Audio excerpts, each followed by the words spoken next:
விளம்பர இடைவேளைக்கு பிறகு மீண்டும் நெஞ்சு பொறுக்கிற நிகழ்ச்சியில் உங்களோடு இணைவதில் மகிழ்ச்சி. நம்ம வழக்கறிஞர் தென்பாண்டியன், சட்ட ரீதியாக இதுக்கு என்ன பாதுகாப்பு இருக்கிறது? தமிழகத்தில் நடந்த இந்த ஆழ்துளை கிணறு சம்பவங்களில் எல்லாமே இந்திய தண்டனை சட்டம் 304(2) பிரிவின்படி எல்லாருமே வழக்கு பதிவு பண்ணியிருக்காங்க.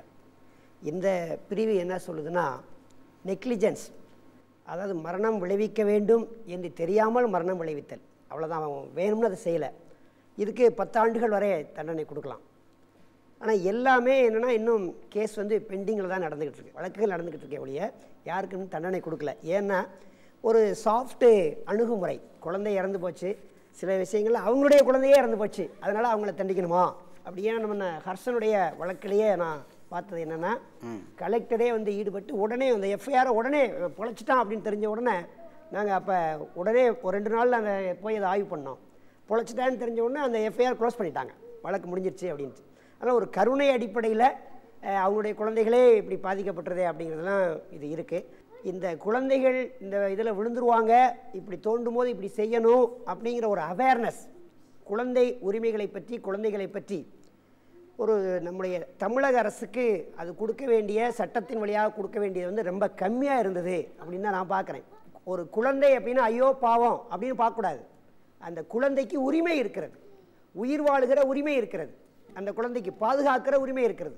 அதை யார் செய்யணும் போது சர்வதேச சட்டம் மிக அருமையாக சொல்லிடுச்சு, கவர்மெண்ட் தான் செய்யணும், அரசு தான் கடமையாளர், குழந்தை உரிமையாளர், அரசு கடமையாளர் அப்படின்னு சட்டம் வகுத்துட்டாங்க. 1992 இந்திய அரசு நம்ம கையெழுத்து போட்டு வாங்கிக்கிட்டோம். அதுக்கு பின்னாடி நம்ம கிட்டத்தட்ட 600 குழந்தைகளை இறந்துருக்கிறோம். அப்போ தான் 2009 ஒரு வழக்கு ரிட் பெட்டிஷன் சுப்ரீம் கோர்ட்டில் போடுறாங்க. 2009 அதில் வந்த தீர்ப்பு தான் 2010 இந்த கைட்லைன்ஸ் கொடுக்குறாங்க சுப்ரீம் கோர்ட். அந்த சுப்ரீம் கோர்ட் கொடுத்த கைட்லைன்ஸ்லாம் இவங்க விட்டுட்டாங்க.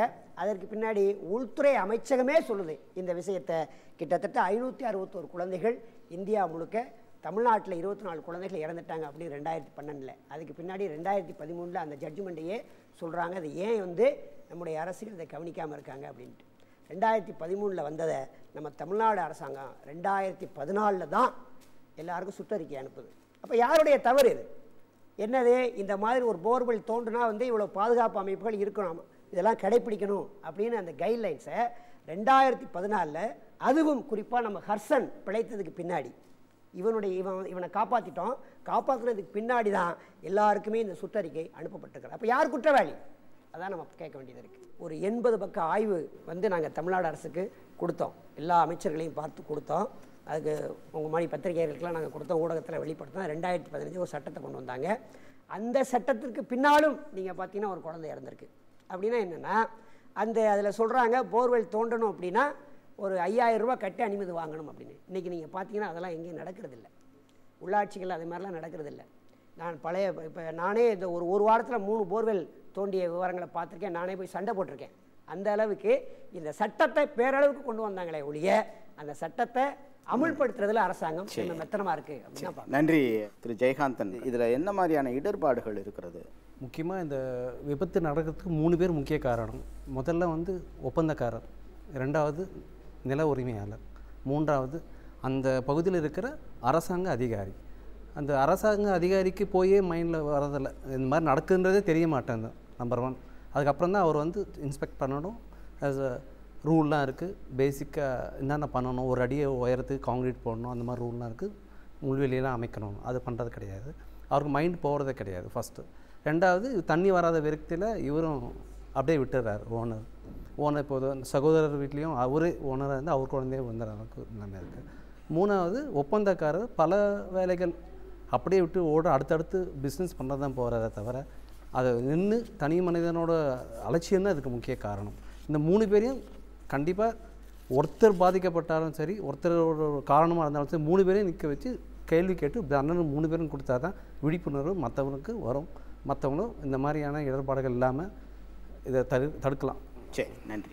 திரு நாகராஜன் சார், இதில் என்ன சமூக பிரச்சனை என்ன பார்க்குறீங்க? இதில் புரட்சியாளர் அம்பேத்கர் இந்த நாட்டினுடைய அரசியல் சட்டத்தை எழுதி இந்த நாட்டுடைய இந்த நிர்ணய சபையிடம் ஒப்படைக்கிற போது ஒரு செய்தியை சொல்கிறார். இந்த சட்டத்தை என்னால் முடிந்தவரை இந்த மக்களுக்கு முழுமையாக பலனளிக்கக்கூடிய வகையில் நான் தொகுத்துள்ளேன். இதை கொடுத்த பிறகு நடைமுறைப்படுத்துகிற அதிகாரிகளுடைய கையில் தான் இருக்கிற இந்த சட்டத்துடைய பலன் முழுமையாக சென்றடைவது என்பதை தெளிவாக அம்பேத்கர் சொன்னார். அதுதான் இன்றைக்கும் இருக்கக்கூடிய நிலைமையில் இருக்கும். இப்போ ஒரு வன்கொடுமை தடுப்பு சட்டம் இருக்குன்னா அந்த வன்கொடுமை தடுப்பு சட்டத்தை நடைமுறைப்படுத்துகிற அதிகாரியுடைய மனநிலை எப்படி இருக்கிறது? பல இடங்களில் பார்க்குறோம். அந்த சட்டத்தை நடைமுறைப்படுத்துறதுக்கு போராட்டம் நடத்த வேண்டியிருக்கிறது.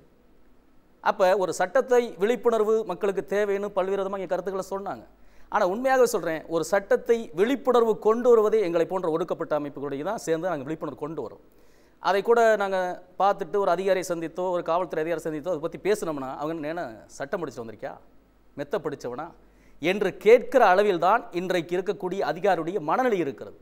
அதுபோக இன்றைக்கு பொதுவாகவே இந்த சட்டங்கள் எளியவனை கண்டால் எட்டி உதைக்கின்றது ஒரு இயல்பான ஒரு பாடமாக இருக்குது. இன்றைக்கி பார்த்தீங்கன்னா இந்த ஆழ்துளை கிணறுல விழுந்து மடிகிற இந்த குழந்தைகளுடைய எண்ணிக்கை வேண்டுமென்றால் குறைவாக இருக்கலாம். ஆனால் இறக்கின்ற குழந்தைகள் யார் என்று பார்த்தால் அத்தனை பேருமே ஒடுக்கப்பட்ட சமுதாயத்தில் இன்னும் கடைக்கோடியில் இருக்கக்கூடிய சமுதாயத்தை சேர்ந்த குழந்தைகள் என்ற பார்வைதான் இந்த அரசுடைய பார்வையாக இருக்குது. ஆகவே இந்த மெத்தனை போக்கு இருக்கிறது. இன்றைக்கி மலக்குழியில் இறங்கி ஒரு மனிதன் மலத்தை சுத்தம் பண்ணி சொல்லி கட்டாயப்படுத்து அரசாங்கமே கட்டாயப்படுத்துகிறது. ஒரு மாநகராட்சியுடைய ஆணையர் கட்டாயப்படுத்துகிறார், அரசு அதிகாரிகள் கட்டாயப்படுத்துகிறாங்க. அப்படி விழுந்து இறந்தவருடைய எண்ணிக்கை கடந்த ஆண்டில் மட்டும் கிட்டத்தட்ட 500 பேர் என்ற புள்ளி விவரம் நாங்கள் தொகுத்திருக்கிறோம். அப்போ இந்த அரசு அதற்கான தடை சட்டம்ல வச்சிருக்குது. ஆனால் நடைமுறைப்படுத்துகிற அதிகாரி என்ன மனநிலை பார்க்குறான்னா, இது ஒரு சாதாரண ஒடுக்கப்பட்ட சமுதாயத்தை பிரிவை சேர்ந்தவன் என்ற அலட்சிய போக்கு இந்த உயிர் மீது வைத்திருக்கிறார்கள். ஆகவே இந்த அரசு சட்டத்தை உருவாக்குவது, அதற்கான விதிமுறை உருவாக்குவது மட்டும் போதாது, அதை நடைமுறைப்படுத்துகின்ற அதிகாரிகள் மீது நடவடிக்கை வேண்டும். எங்களுடைய பார்வை இதுதான். நடைமுறைப்படுத்துகிற அதிகாரி ஒரு வர்க்க பார்வையாக இருக்கிறான் அல்லது மனநிலையில் சமூக பார்வையோடு இருக்கிறான். ஆகவே தான் இதை போன்ற நிகழ்வுகளால் தடுக்கப்படாமல் இருக்கிறது என்பதுதான் எங்களுடைய பார்வையில் நாங்கள் சொல்கிற விதம். ஆகவே இந்த சட்டத்தை நடைமுறைப்படுத்துகின்ற அதிகாரி மீதுனா கடுமையான நடவடிக்கை தேவை என்பதுதான் எங்களுடைய கருத்து. ஒன்று.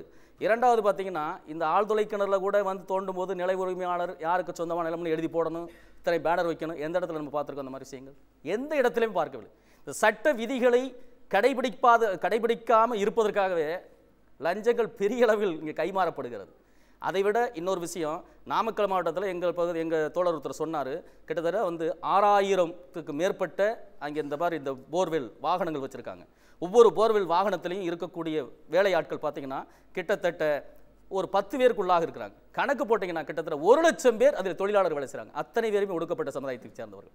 1 லட்சம் அட்வான்ஸ் கொடுக்கறது, கூட்டு போயிடுது, கொத்தடிமை போல் நடத்துவது, வீட்டுக்கு அனுப்புறதில்ல. மீறினா எத்தனையோ பேர் மரணம் அடைஞ்சிருக்காங்க. நாங்கள் போராடி இருக்கிறோம், நிவாரணம் பெற்று தந்திருக்கிறோம். அப்போ அதில் ஆற்றுகிற தொழிலாளர்களுடைய மனநிலையும் இன்னைக்கு பாதிக்கப்பட்டிருக்குது. இதில் எதுக்காக சொல்ல வரேன்னா, முழுமையாக இந்த போர்வெல் வைத்திருக்கின்ற இந்த உரிமையாளர்களுக்கு சமூக பார்வை இல்லை.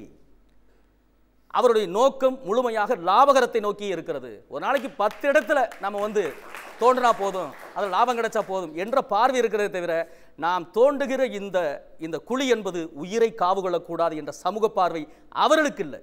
இந்த சமூக மக்கள் என்பது இன்னைக்கு அன்றாட ஓடி உழைச்சிக்கிட்டு இருக்கான். இன்னைக்கு உழைச்சாதான் இன்னைக்கு இரவு சாப்பாடு இருக்கிறவனுக்கு விழிப்புணர்வு தேவையில்லை.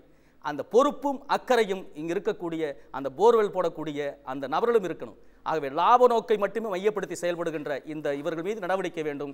இன்னொன்று, இந்த அரசு இவர்களை வலுவாக கண்காணிக்க வேண்டும், கண்காணித்து நடவடிக்கை வேண்டும் என்பது எங்களுடைய பார்வை. ஆகவே இந்த அரசு நடைமுறைப்படுத்துகின்ற அதிகாரிகள் மீது கடுமையான குற்றச்சாட்டு வைக்கிறேன். லாப நோக்கத்தோடு செயல்படுகின்ற இந்த நிர்வாகத்தின் மீது நான் குற்றச்சாட்டு வைக்கிறேன்.